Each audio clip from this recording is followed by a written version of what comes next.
Nyakubahwa Bizimana Sergejwe ubutumwa bw'Abayite muri diyosezi ya Bujumbura, banyakubahwa mwebwe b'Imana, banyakubahwa mwakoze gusukurira umuryango Gatolika mpuzamahanga,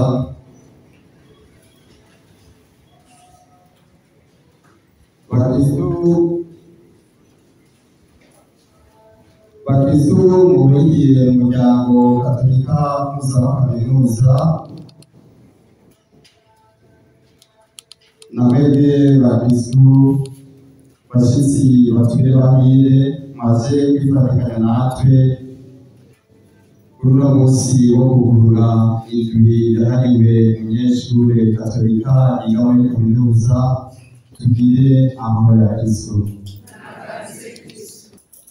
Ekleziya abo wacu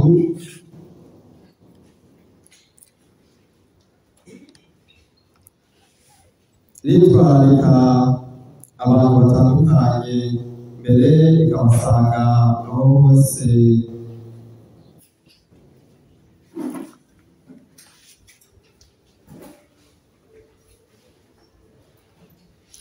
kugira ngo bashikirwe n'ivyiza vy'Imana. Ekleziya muvyeyi wacu rero iraha ikibanza kidasanzwe amakaminuza, kuko ari ibibanza bitangirwamwo ubumenyi.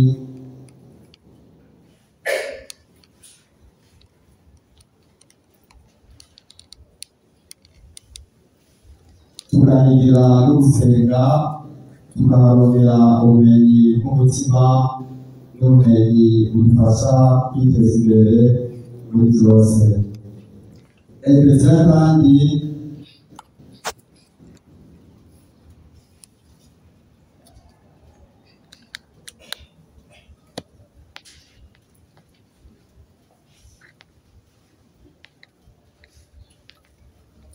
Ekleziya yaba yifuza ko ukwemera kunywanisha n'ubumenyi kugira ngo abantu bashishikare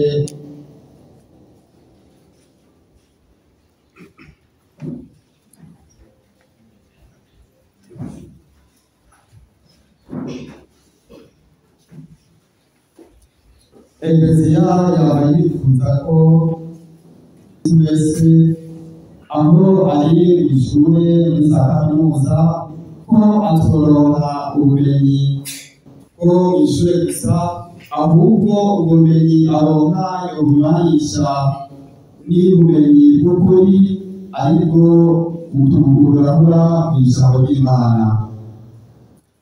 Ivyo rero tugaca twironderamo akunguko, kubera ko mu buzima bwacu bwa misi yose twama dukenera ifunguro y'umutima. Iyo nayo aho tuba turi hose tuyikura muri rya jambo ry'Imana. Nivyo ukeguruka cane, kubera ko uwo muryango uronka ico ukeneye kubw'umutima biciye umuvyeyi wacu Ekleziya yama ituzirikana aho turi hose. Ekleziya yifuza kuzuza ubumenyi bw'abiga muri za kaminuza, kuzurisha ubumenyi bw'umutima, kugira muri za kaminuza abantu bose, kugira ngo muri za kaminuza turonke abantu b'ijunja n'ijambo barangwa n'imico y'abakristu, basenga kandi bakora ibikorwa bishobora kubateza imbere, mbere yo bakabifashamo n'abandi. Gutyo rero igisata kijejwe ubutumwa bw'Abayite muri diyoseze ya Bujumbura kirafasha muri za kaminuza kuronka imico myiza ijanye n'indero ya Kristu, mu kwitwararika no kugendera indagaziba kisimu twarose. Ibi rero yahariwe umunyeshure Katolika yiga muri kaminuza, ibi ihambaye cyane mu buzima bw'umukristo w'umunyeshure, kuko twigiramo byinshi tukabikugiramwo ubumenyi, tugatahura n'amajambo y'Imana tuba twagiye dutegurirwa. Kuri uno mwaka rero iyi imaze imyaka igera ku 20 ihimbazwa, tukaba tuyihimbaje ku nshuro igera 21, aho tuyihimbaje ku civugo kivuga ngo nk'uko umwe wese muri mwebwe yahawe ingabirano n'Imana abe ariko wifashisha abandi. Ico civugo mu kwitora twisunze icivugo ca diocese nkuru yacu ya Bujumbura, aho kivuga ngo twubake eklezia muryango mu kugira ubumwe n'urukundo no gusangira neza ivy'Imana iduha. Twarongeye twisunga kandi ubuzima tubayemo mwa kino gihe, aho usanga umwe wese yikunda, aho usanga umwe wese ababaye ivyiwe, aho usanga duhura n'ibigeragezo, ibibazo bitandukanye, tuca dushyiraho ico civugo kugira ngo mu banyeshure aho turi hose turangwe n'ubwo bumwe n'ubwo rukundo nk'uko vyaranze abemeye bo hambere. Izo navyo, izo ngeso nziza ntahandi tuzivoma atari muri rya jambo ry'Imana nyene mu gitabo c'ibikorwa vy'abatumwa igigabane ca 4 kuva ku murongo wa 32 gushika ku murongo wa 32, aho batubwira imico yaranze abemeye bo hambere.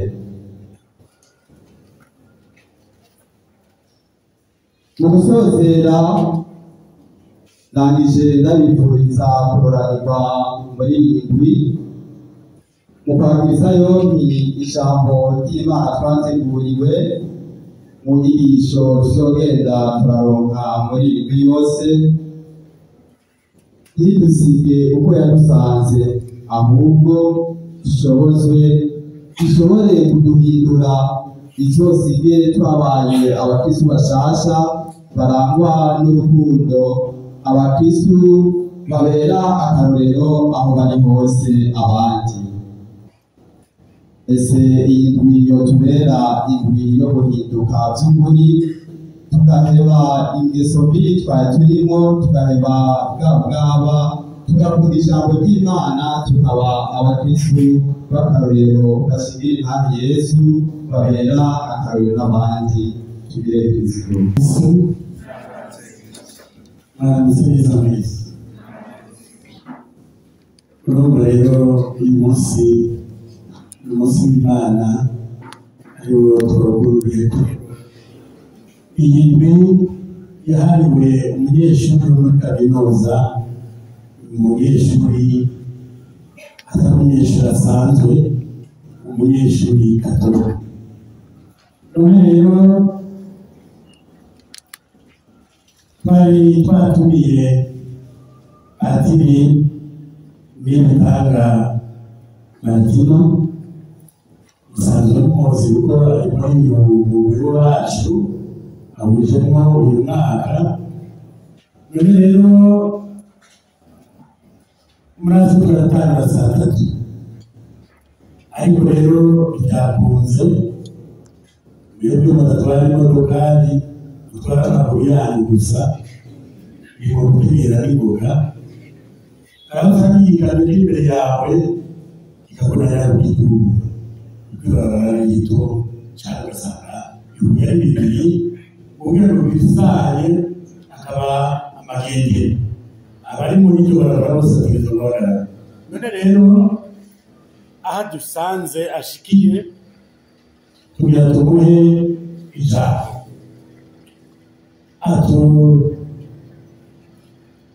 kabaririze ku byo yatuzaniye, atuzaturiyeho bukeye mugabo tukamusaba yuko kubera umwanya kuko turega yobivunagura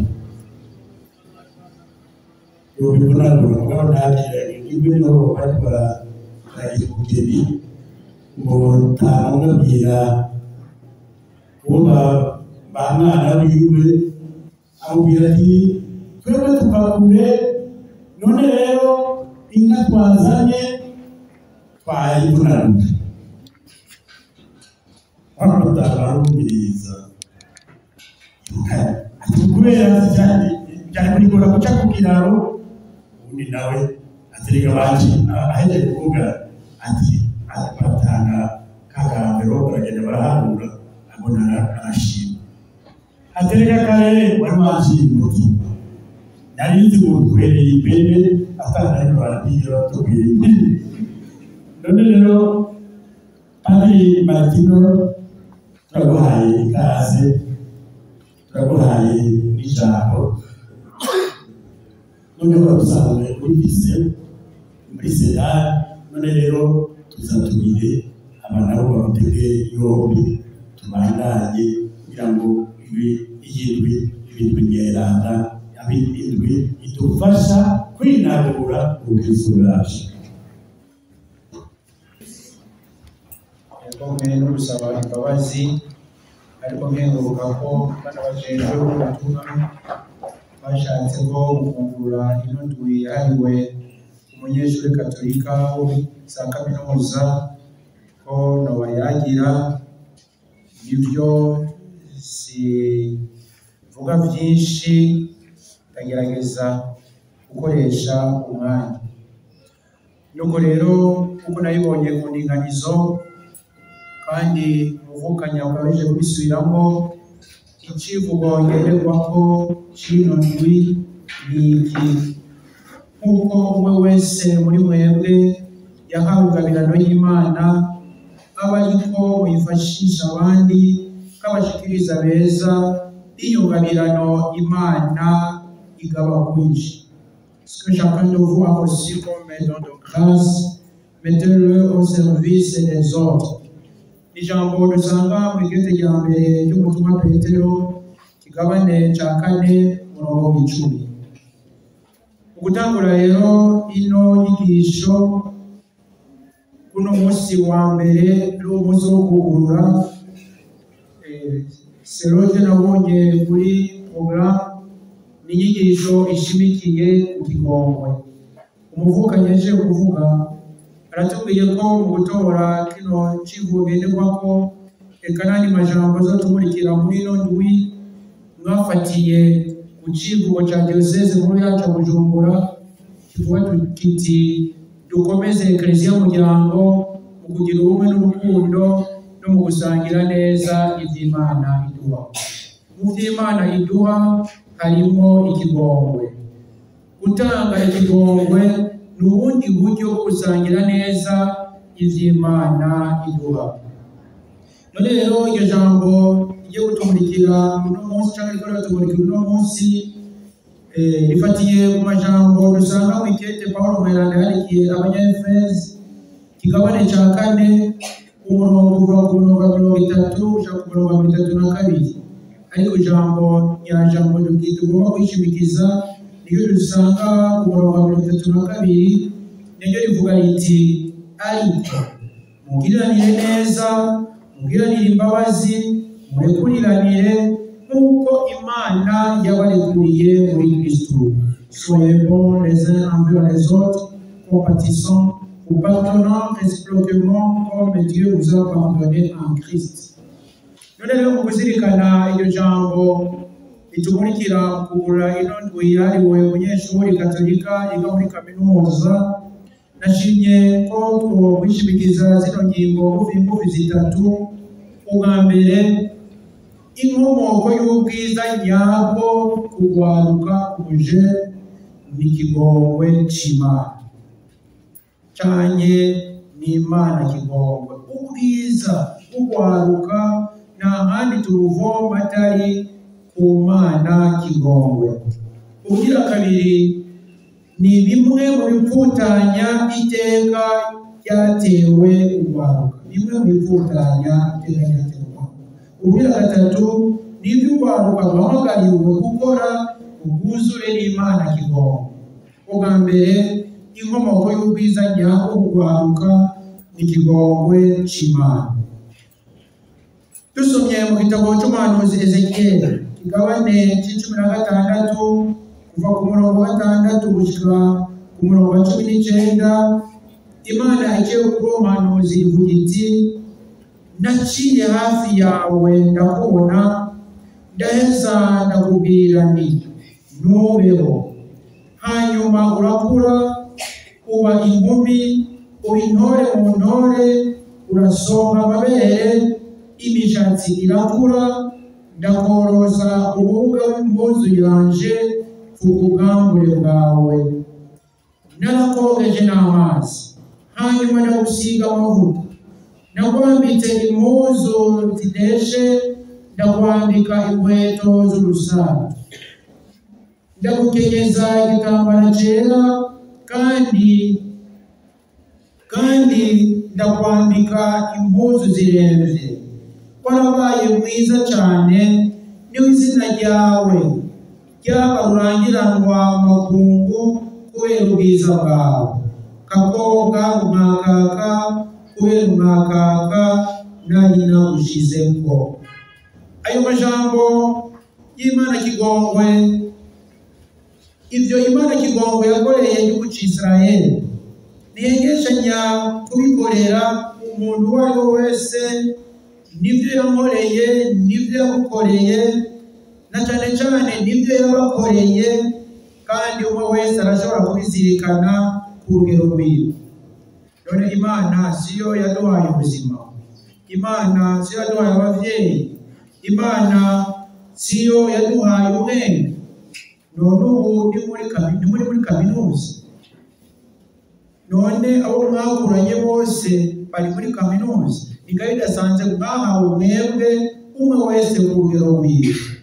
None Imana siyo yaduhaye ingabirano y'ukwemera.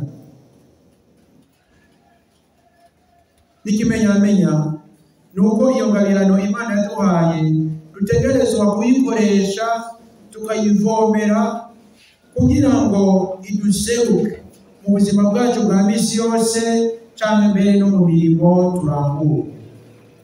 Ariko kandi umugabo aciye ku muhanuzi Izaya arongera ati: mu gihe cyo kugira impuhwe narakwishuye, ku munsi w'urukiza naragutahuye, naragukingiye, ndakugenera ku isezerano. Naho kwibagira jewe sizokwibagira. Nakwanditse mu biganza byanje ubutazimangana. Ni igitabo cy'umuhanuzi Izaya kigabane ca 29 umurongo wa 8, 14-16 n'umurongo wa 18. Ayo majambo y'umukama dusoma mu gitabo cy'umuhanuzi Izaya aragaragaza cyane urukundo, ikigongwe, impuhwe n'ubuntu by'Imana nk'uko yaremye. Mu yandi majambo, urwaruka ruri mu biganza by'Imana nk'uko umwana atigera ava mu biganza by'uwamwibarutse. Imana ibagumiza ku ijisho ijoro n'umutaga, bishitse naho mugatsitara, iyo Mana irabavyura canke mbere ikabafasha nk'impuhwe. Haba mu magogo canke mu mahirwe, Imana iguma hafi yacu, Imana iguma hafi yacu. Ikibazo dushobora kwibaza ni iki: kubera iki none bishika urwaruje agasimbwa n'umutima kubera kino kibazo cyane kiri? Ibyo bishika kubera ko uyu mujene yahisemo kuja kure y'Imana. Igikenewe rero kugira ngo muzigame ubwiza mwakotorewe n'Imana kigongwe, ni ukwemera mukaguma mu biganza by'Imana. Erega mugumye mu biganza byayo, irabakingira ibintu bibi byose byobashikira. Naho ideha urwaruka rutari buke ruragerageza kugendera iteka Imana yaruteye. Ikimenyetso kizima ni mwebwe nyene mwahisemo kumara indwi yose muri hamwe musenga mwongera muzirikana ijambo ry'Imana. Ibyo twumvise mu ijambo ryo kugurura ino. Ariko kandi hariho urundi rwaruka rurangwa n'amagara make, maze ntibiborohere kuba mu kigongo cy'Imana kuko bikwiye. Ibyo nabyo biraheza bigakundanya iteka ryabo, ariko naho biri uko Imana ntibaheba, iguma hafi yabo kugira ngo ibafashe kwigarura. Mbega none bimwe mu bikundanya iteka ry'Imana kigongo rugwaruka ni nk'ibihe? Ni ingingo igira kabiri, bimwe mu bikundanya iteka ry'Imana kigongwe mu rwaruka. Amagara make ya bamwe mu rwaruka kenshi na kenshi niyo atuma ubwiza n'ubutore batanzwe n'Imana kigongwe bipfutana muri bo. Ibyo nabyo bituma urwaruka rudahumbira neza ibyiza bikomoka ku Mana kigongwe. Ayo magara make y'urwaruka aragaragazwa n'ibintu byinshi. Bimwe muri ibyo ntibigira ngo cyo ku masonga. Ubwa mbere ni igicumuro. Igicumuro kiza kubuza urwaruka kwakira urukundo rw'Imana kigongwe yarukunze muri Yesu Kristo. Ibyo turabitegera dusomye ikete rya Papa Paulo wa gatandatu ryitwa Incarnationis Mysterium, ikinyegezwa cyo kwigira umuntu kwa jambo mu gice kivuga mu nimero igira kabiri. Kubera igicumuro urwaruka ruraheza rugatosekaza canke mbere rukazimanganya ubuntu wanyu rufitaniye n'Imana kigongwe bivanye n'uburemere bw'igicumuro. Ubugira kabiri n'ubuhakanyi canke ubugitobamo. Hari bamwe mu rwaruka bahitamo kwibera mu buhakanyi. Kera duciga abantu bene abo twabita bakadara canke intagondwa. Abo rero bigira sura ivu bagaheza bagatera akagera Imana. Kuri bo Imana ni ibisanzwe, ugusenga nicyo kimwe no gutakaza umwanya. Ariko rero kubera ko umuntu adashobora kubaho atari collaboration avec un être suprême, baratera akagera Imana zima, Imana avec un grand I, bagahitamo Imana za faux avec un petit I. Ugasanga rero izo mana zafo, ugasanga izo mana zafo biremera, ni ngirigara, ni buno buryo bugezeho kubanahana amakuru n'ibindi. Paulo mweranda mwengezi yandikiye Abanyafilipi ikigabane cya 3 kuva ku murongo wa 18 gushika ku murongo wa 19 bavuga ati, nkako rero kuko nabibabwiye kenshi, ubu nsubiye kubibabarirana amarira. Benshi bigenza nk'abanzi ba Kristo, amaherezo yabo ni ugutakara. Imana yabo n'inda yabo ubuninazo bwabo buri mu bitera isoni, bitwararika iby'isi. Ubugira gatatu ni ukuvomera zose. Ukuvomera zose nibyo biranga abajene bamwe bamwe. Iyo rero umuntu avomera zose, nta hantu namwe aba yegamiye, nta namwe aba yegukiye. Mu yandi majambo, nta namwe aba yemera. Kuba rero nta birakaje, biraheza bigasa no kuba nk'igiti kigwa iyo umuyaga ukijana. Mwene abo bantu ntibanjanye n'abaja, nta ngingo n'imwe bigera bafata mu kwemera kwabo. Ikindi kiranga abantu bene abo bavomera zose ni umunoho. Aho bari ntibumva ko bari satisfait, barajya ntibahaga, baranwa inyota iye. Ndiko nazirikana iri jambo muri iyo myaka iheze, ibintu bikiriho, inzoga zikiboneka neza mu manza. Hariho abantu bamwe bamwe bagiye mu manza baramaze kubibona kenshi na kenshi, usanga uriko muraserva. Hariho abantu mu rubanza iyo bariko barabaserva, akabajo kararengana agatora, kimami cacu impande yiwe agacakira, akabeju agatora, aja mutera agatora, aja wayara agatora, ugasanga amaguru yiwe haribika.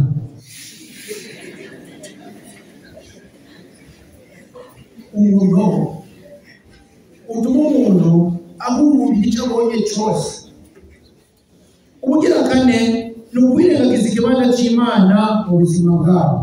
Harimo n'urwaruka bazingamitswe no kwiyobagiza ikibanza cy'Imana mu buzima bwabo. Abo rero byose barabyitira. Mu yandi majambo, Imana yabo niboneke. Ubwa gatanu ni ubwibone cyangwa ubwirasi butari bwo. Hariho bamwe mu rwaruka bafite ubwibone, bibaza ko aribo ba mbere batanguye kuba kuri ino si. Abo rero baraheza bagatera akagere Yezu, bibagiye ko umujene w'ijunja n'ijambo ari uwo aca bugufi agaheza agafuka imbere ya Yezu, agaheza akamusenga n'icyubahiro. Ubugira gatandatu ni ukutamenya ibyo uhomba mu gihe ufashe ingingo yo gutera akagere Yezu. Bamwe mu rwaruka ntibitaba akamo ka Yezu ko kumwitamo, kumukurikira no kumwigana, bivuye kutamenya ibyo bahomba mu gihe banse kwitaba akamo ka Yezu. Ubugira indwi, gutinya kwigora. Kwitamo Yezu, kumukurikira no kumwigana, si ugusemagura amasoro. Na Yezu aravugira ati, ushaka kungendanira n'igihebe yikorera umusaraba wiwe amurikiye. Kwitamo Yezu rero bisaba akigoro kadasanzwe, bisaba guheba kirya cyangwa kiriya kugira ngo ukore umukama. Bisaba kandi ko wima amatwi abahanuzi bari bashobora gutesha intumbero yo gutuma uba wiyemeje kenshi na kenshi atagato karimo. Ubugira umunani, gusumbisha Imana abantu cyangwa ibintu. Bamwe mu rwaruka baraha agaciro abantu cyangwa ibintu gusumba Imana, bivanye n'utuntu ubusa bemerewe cyangwa bafumbatishijwe. Ubugira icyenda, ivyumviro n'imigenzo bya none, nouvelle éthique mondiale. Ivyumviro n'imigenzo bya none iragaramiye urwaruka. Ivyo nivyo bibonera hajya mu banjye, murangurira imirimo, hajya ku ishuri n'ahandi. Ugasanga urwaruka ruraretse kwemera, urapfutanye cyangwa urapfapfanye. Ukwemera guhungabanye ubuzima bwagufutanye. Kuko si la foi est mise en cause, la vie véritable est mise en danger. Bavukanye naho bihuko nabivuze, Imana ni umuntu, Imana ni urwaruka, Imana ni umujene. Ariko rero kugira ngo urwaruka rube by'ukuri mu bunywanyi n'Imana, wuzure n'Imana kigongwe, mbega umujene cyangwa urwaruka rusabwa iki? Ingingo ngira gatatu ariyo ya nyuma, ibyo urwaruka ruhamagariwe kugira ngo rwuzure n'Imana kigongwe. Mu byo urwaruka rusabwa kugira ngo rwuzure n'Imana kigongwe, harimo kwigana Yesu mu gutanga ikigongwe. Yesu ati, nimubonye ikigongwe bose banyu mw'ijuru n'umunyakigongwe, nimucira abandi urubanza, noneho mutazocirwa, nimucira igihano abandi, noneho mutazobicirwa. Inkuru nziza ya Yesu Kristo muri Yohana turaruka kabone ka gatandatu kuva ku murongo wa 36 kuja ku murongo wa 37. None ni kubera iki Yesu atubuza kandi ashimitse gucira igihano abandi, gucira urubanza abandi? Bavukanye imvune nyinshi, ariko ubu ntuhagarara ku ngo zibiri. Imvo ya mbere, Yesu atubuza ibyo kubera ko umuntu ni ikinyegezwa. Umuntu ni ikinyegezwa. Ko rero umuntu ari ikinyegezwa, Imana iyo nyeneza yamuremye niyo imuvizemo ijambo. Abagera bati, akari mu nda y'ingoma kamenywa n'uwayikanye. Ubugira kabiri, Yesu aratubuza ivyo kubera ko umuntu naho bishika agakora inabi, ntashoboye gukora iyo nabi gusa, ariko ineza ashoboye niyo ihambaye cyane. Arashobora gukora ineza, kandi neza akora n'ihambaye. Nicyo gituma mu buzima bwacu bwa misi yose hari ibintu twokwirinda. Uko umuntu bishitse akiba, uri igisuma, urashoboye kwiba gusa. Kwa hiyo umuntu bishakabesha urubesha yo nta kindi ashoboye atakubesha kuko umuntu bishakaronka ubusa uri kicucu kugira nawe yaronse ubusaho ahandi arashobora kuronka maximum. Nico gituma rero Yesu atubuza ivyo.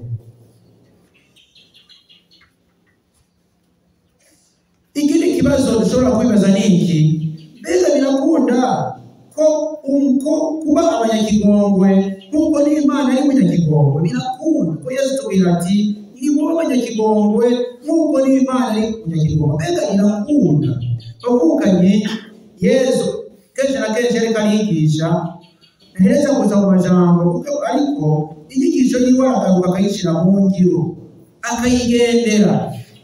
Mu majambo indwi Yesu yavugiye ku musaraba hariho n'iryo jambo rya mbere yagize ati dawe bagirira imbabazi, dawe barekurire ntibazi icyo bakora. Ni mu nkuru nziza ya Yesu Kristo yanditse na Luka igabane cya 23 umurongo wa 24. Bagirira imbabazi kuko ntibazi icyo bakora, kandi nibyo bavukanye. Ababanje Yesu ntibazi icyo bakora kubera ko nta muntu azi ubwenge yocira urubanza Imana, yobamba Imana, yokwica Imana. Ko Yesu ni umwana w'Imana ariko kandi azangiye ubumana na Mana se. None rero kugira ngo twuzure tumubane rwose n'Imana kigongwe, duhamagarirwa kwigana Yesu Kristo mu gutanga ikigongwe. Gutanga rero kwigana Yesu mu gutanga ikigongwe, dukuraba rero ikigongwe dutanga icari cyo. Kenshi na kenshi bavukanye turatanga ikigongwe, ariko kenshi na kenshi dutanga ikigongwe kitari cyo, no ikigongwe cya Pilate. Yabo uturorero tubiri tubire Kristo.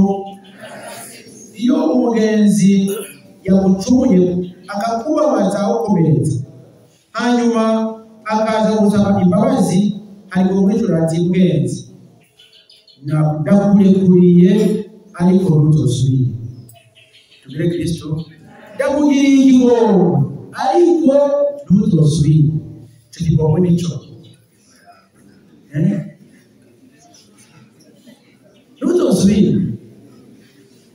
Burya woja nawe waragira ikigongwe ntuzosubire, ndakurekuriye ariko ntuzosubire.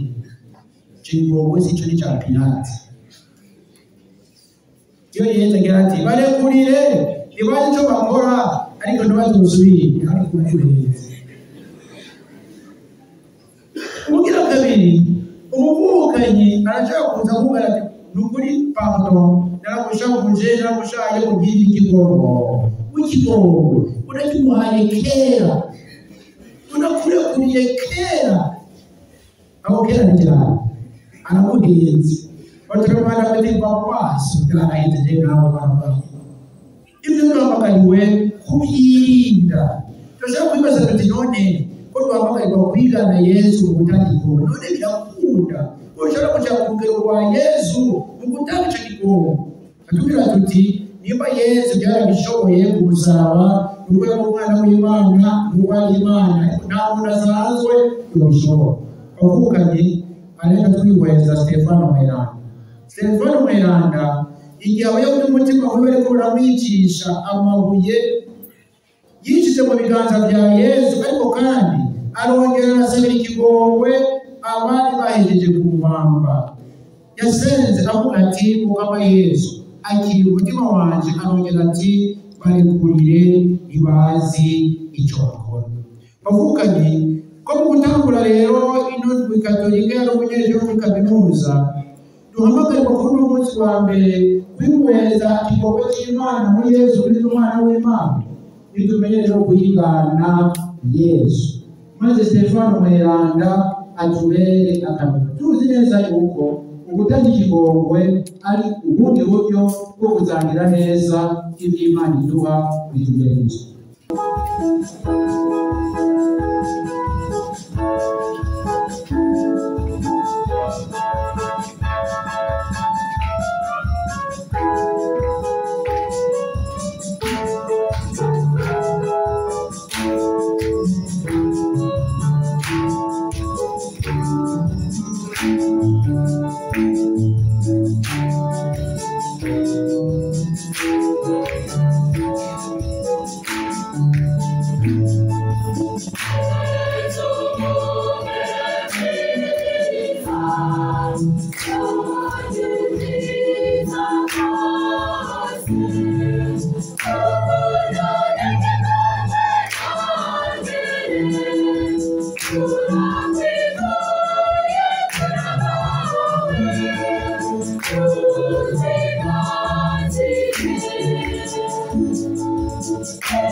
umunsi umwe Yesu yabariye abayahudi ati intama zanje zirumviriza ijwi ryanje kandi ndazizi byongeye ziramurikira ndaziha ubuzima budahera ntizizokigera zipfa bisubiye ntawe uzozinkura mu minwe data yazimpaye aruta bose kandi ntawe uzoshobora kuzikura mu minwe ya data jewe na data turi umwe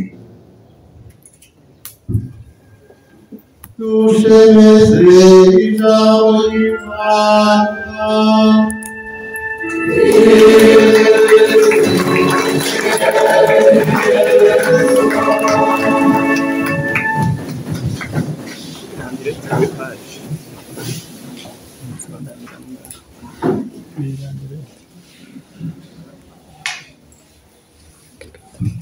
Najewe nagamanze bashimiye mbona mwitavye umunsi wo kugurura iyi indwi yabaye abanyeshuri b'abakatolika biga muri za kaminuza. Nibaza ko ari indwi ifise icyo isiga mu mitima yawe, ikomeza kwemera, ikomeza mu kwizigira, ikomeza urukundo rw'ibintu. Kuko si uyu munsi gusa, ni indwi yose abigisha kugira ngo ibindi bikorwa bitandukanye byegeranya ku izina rya Kristo kuko icyo nicyo gihambaye. Ijambo nagomba gushyigikira ngo turisanga mu Zaburi ya 29 niyo baturirimbiye ngaho. Ni ijambo ngo turi intama zo mu buryo bwiwe. Mu kwitabira twavuga tuti turi intara Mukama ayobora wenyine ubwiwe. Turi intara Mukama wenyine ayobora wenyine ubwiwe. Aho mu kitabirizo aho twavuze tuti turi intama zo mu buryo bwiwe. Kugira ngo wumve ayo majambo Yesu avuga yerekeye umwungere mwiza, Abayahudi bobo uraza ko bari babaye baca bumva neza gusoma. Ni nka kurya umuntu bakangorora bakavuga ari umugari cyangwa inyigisho bafatiye ku karori k'aborozi, urabyumva neza gusoma.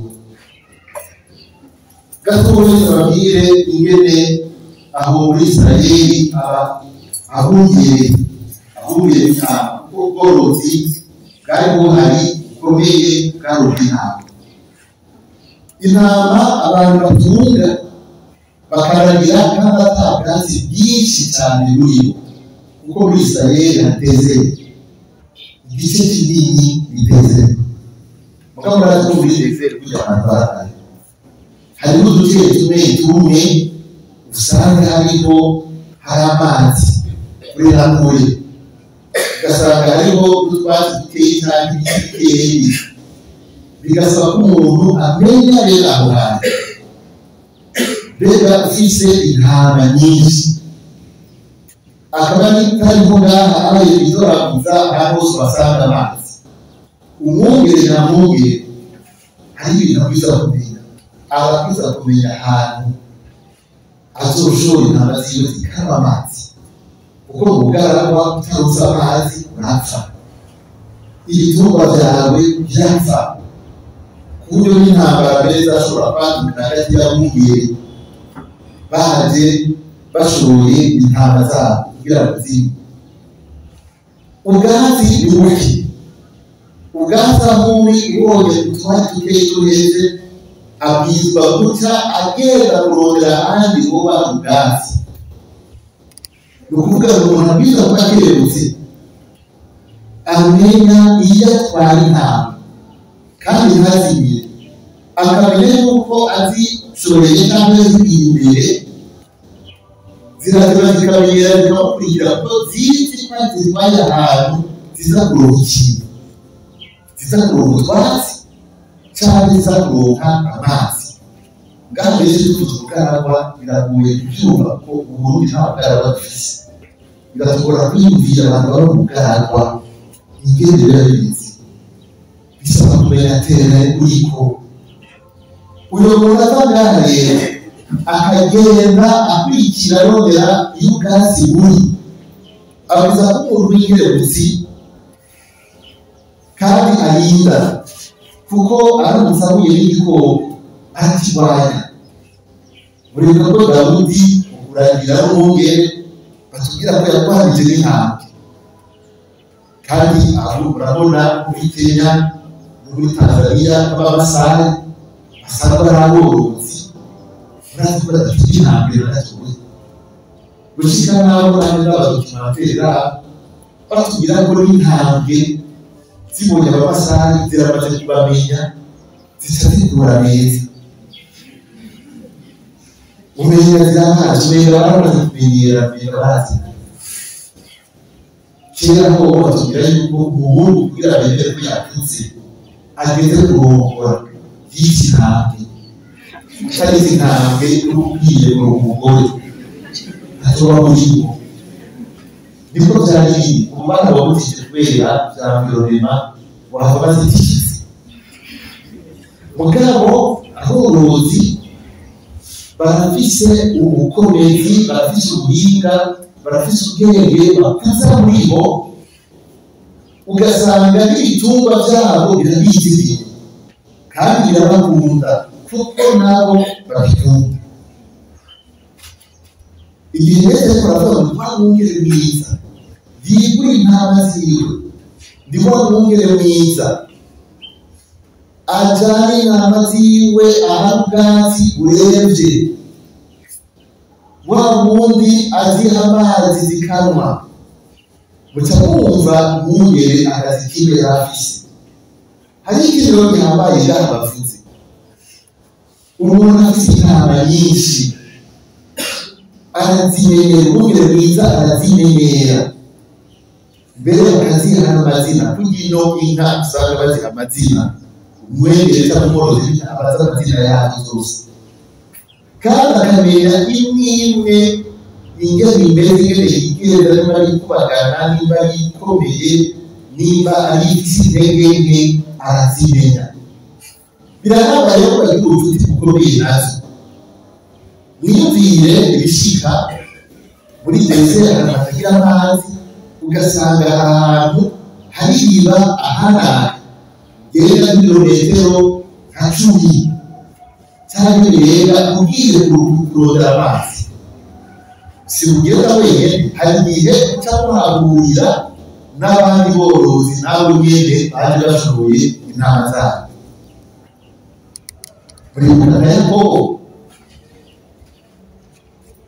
muribuka igihe Ezawu agiye kurondera umugore bategera kwira y'amazi ushaka ngo umukobwa inkumi n'umusore bagenda kwira y'amazi baruzi ko bakomeza kuzavuga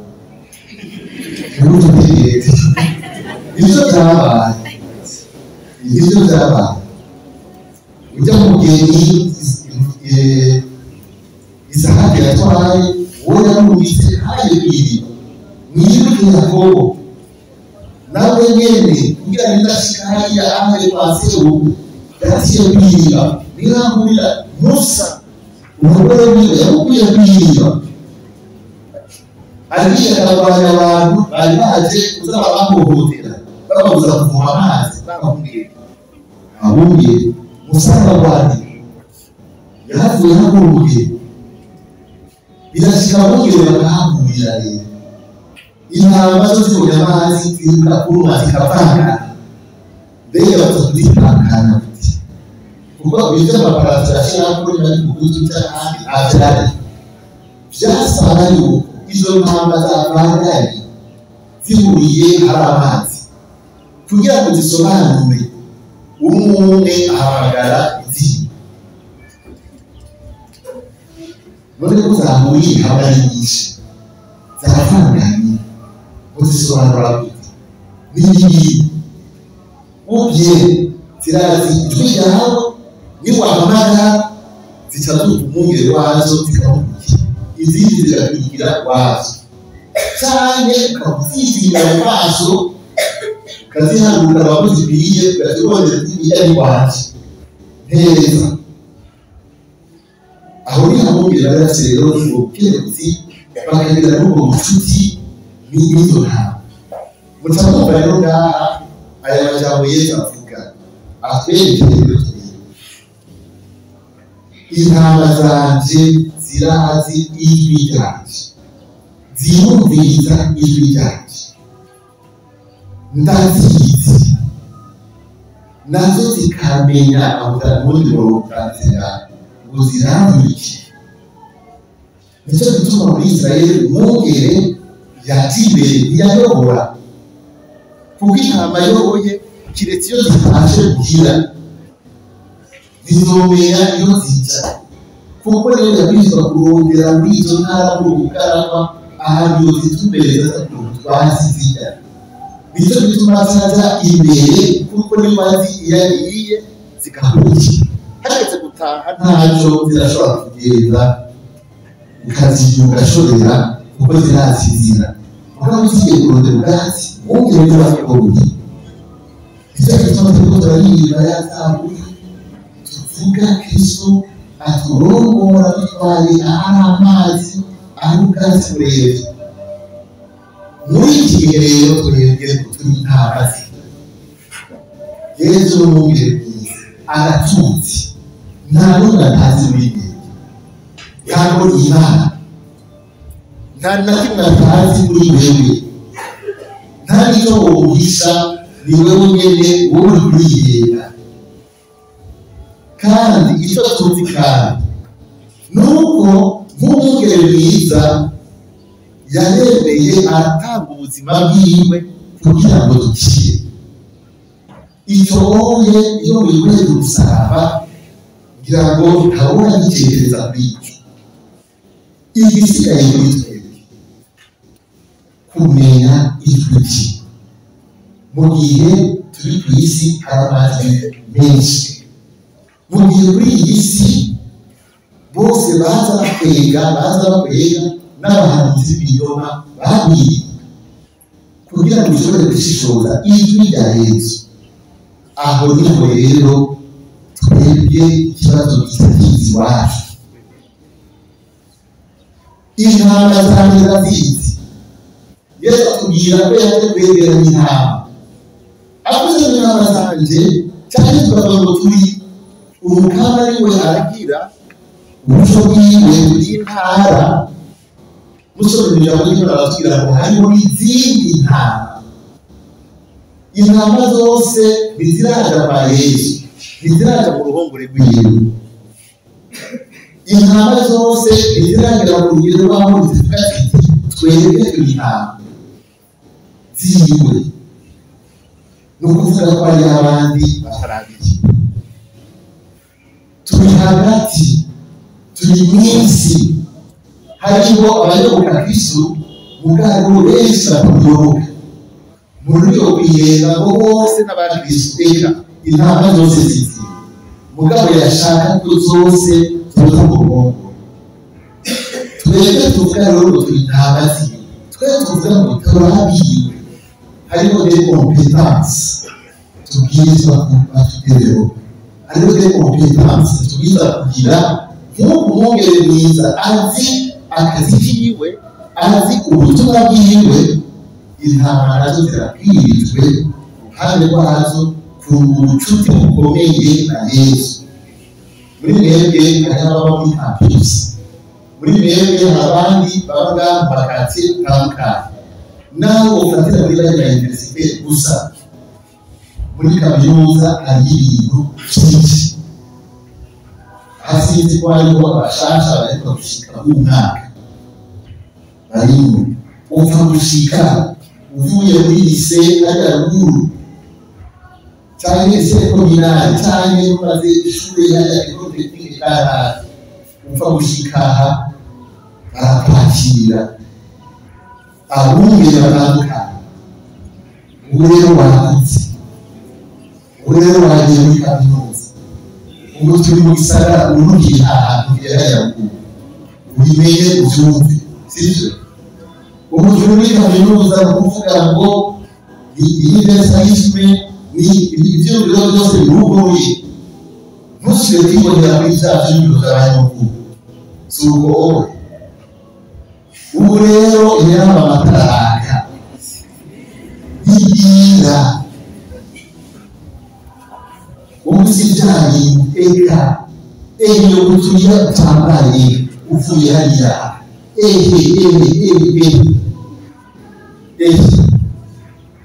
bagashatse ariko bakambara bakagipara kugira cyangwa mushasha bacyo babigisha ingene bawusohoza umushasha biheza.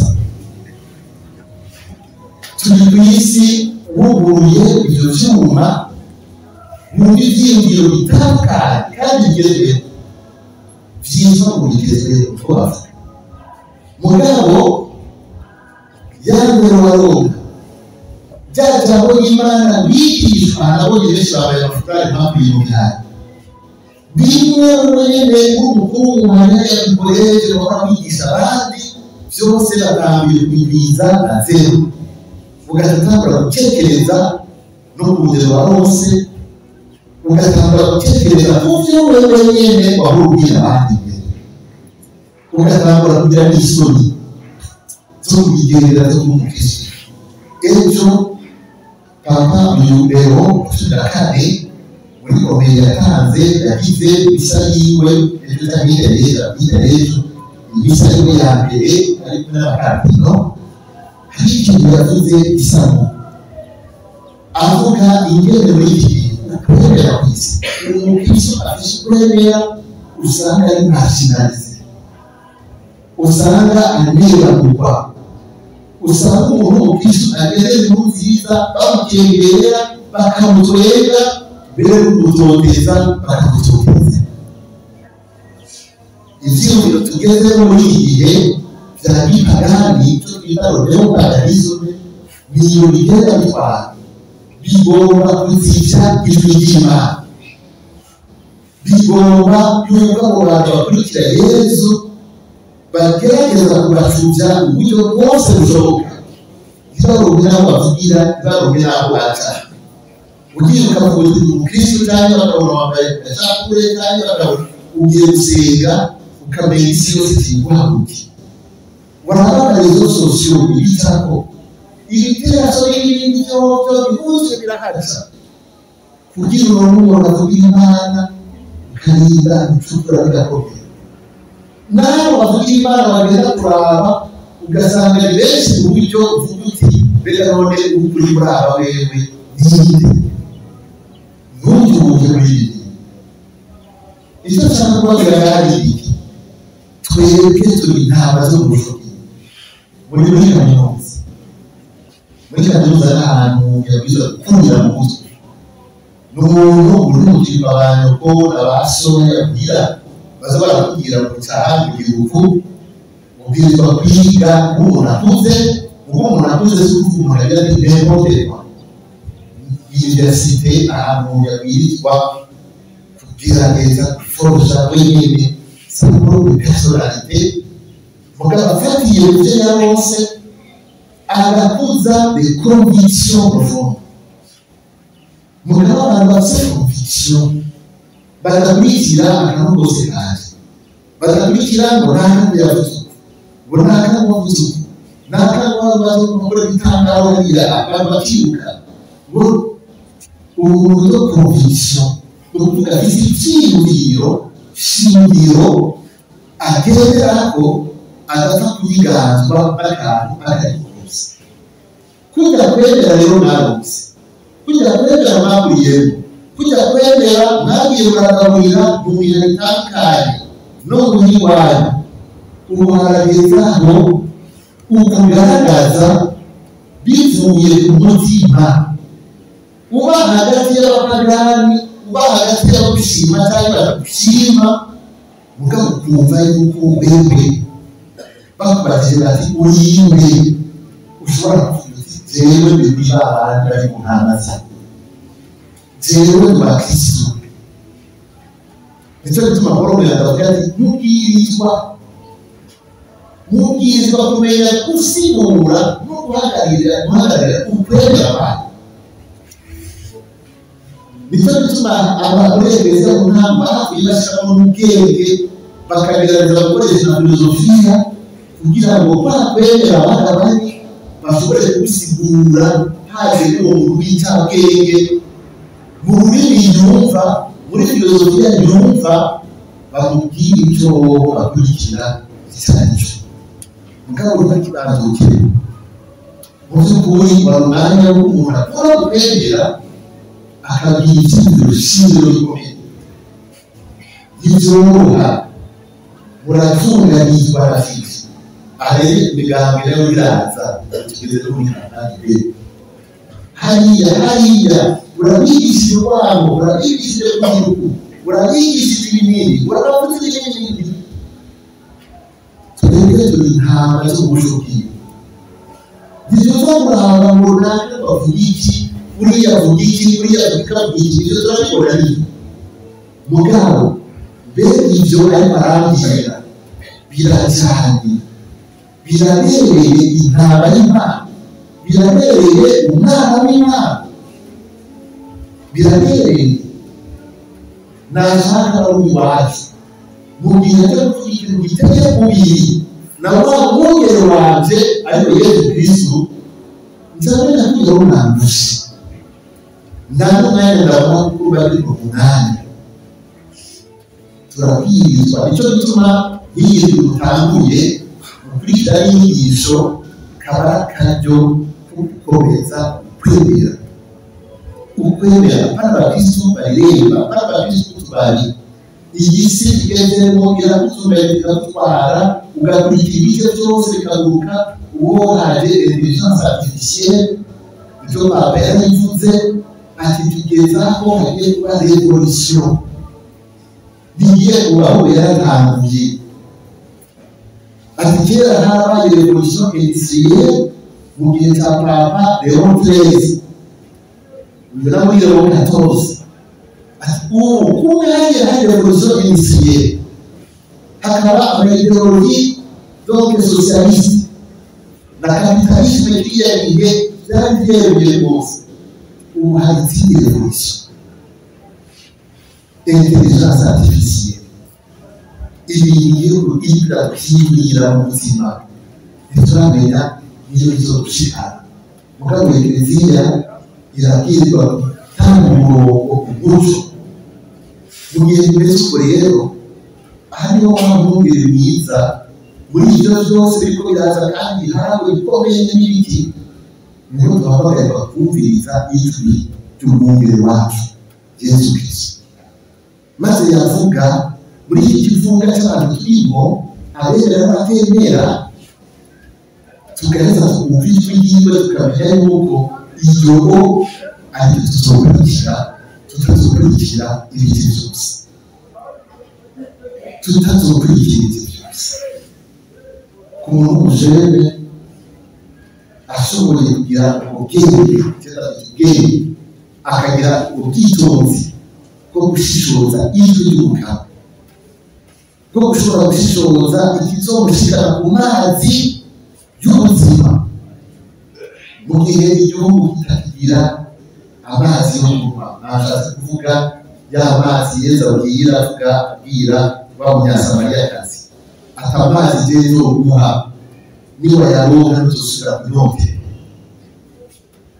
amazi nzoguha niba yaronka ntuzosubira kuza kuvoma ngaha umunyasamariyakazi bafite umwese amazi gutsindo batekuvoma Yesu rero bavuga amazi ajya bakwera n'umugozi rero bavuga ubuzima bw'Imana tuzaniye ubuzima zoduha buri symbolize par l'eau et le sang transporté biva mu rubavu rwiwe twumenya izi nyigisho burimo zoza zikabigisha zishingiye ku rukundo ku bumwe ku gusangira iby'Imana iduha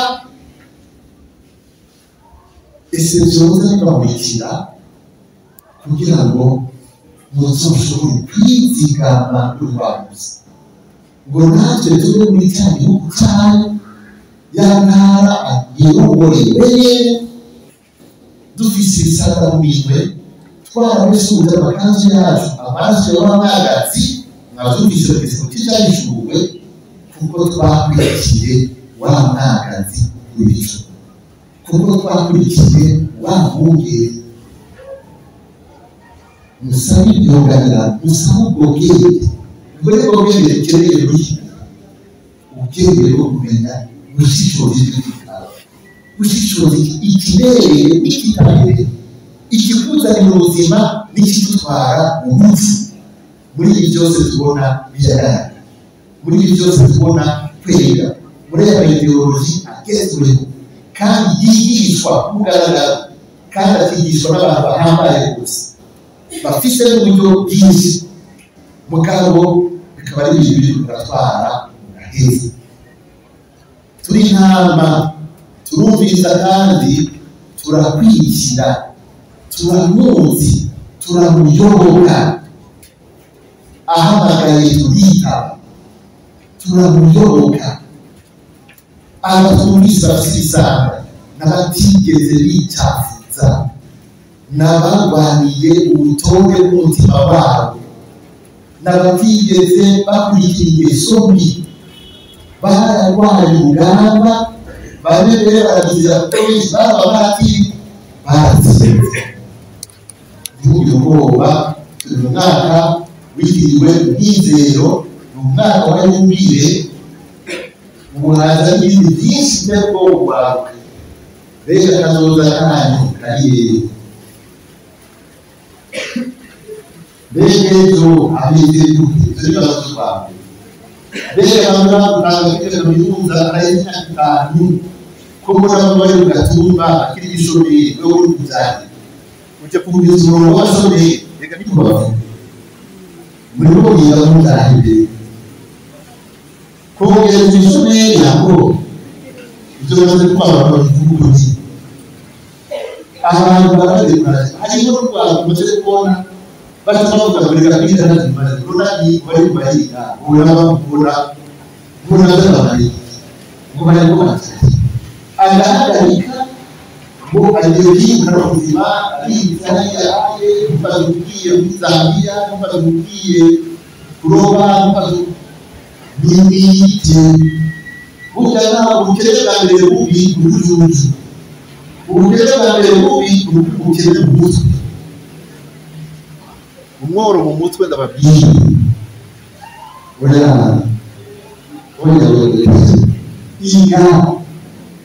iga n'umwizere aho mwizere n'umwizere iga n'umwizere kora genda ingeso nziza mutavuga muti iki gihe kugira ngo ubeho utunge n'abantu bishyiramo kugira ngo ubuzima bwawe wacu wenda gucungura n'urubyiruko siko bimeze none tuzotunga gute utatanze igihugu uzotunga gute uzobera gute utatanze umubiri wawe wenda uzotunga gute utagiye muri kompromi nini bavuganye umwizero w'umudendezo bisaba kuba kwibanda umuntu ntayimukire Kristo kuko nta na rimwe inabi yigeze kugira ijambo ryanyuma birashobora gutera gato kubera twebwe abantu tukabumera none ko kubimanye imyaka 10 yose imyaka 7 baba mushasha n'ijambo yavuze umunsi wa mbere avuga ati inabi izotsi umwizero w'umudendezo hari inabi nyinshi ku isi hari ibintu byinshi mugabo bimutera imbere iri jambo wabigisha abakati b'abahurira inabi kuru n'akayi babigeze kandi batatu byerekana umwitwarariko n'umwizero Eklezia irafise ubonye abakati batatu bari detashe mu butumwa bw'ayike ibyo bagenda harimo amakaminuza byerekana umwitwarariko diyoseze ifise kuri mwebwe abanyeshuri bo muri kaminuza umwizero utekereza yiga gende ubugororotsi umviriza ijwi ry'umukama ntazo batekereza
Yeah.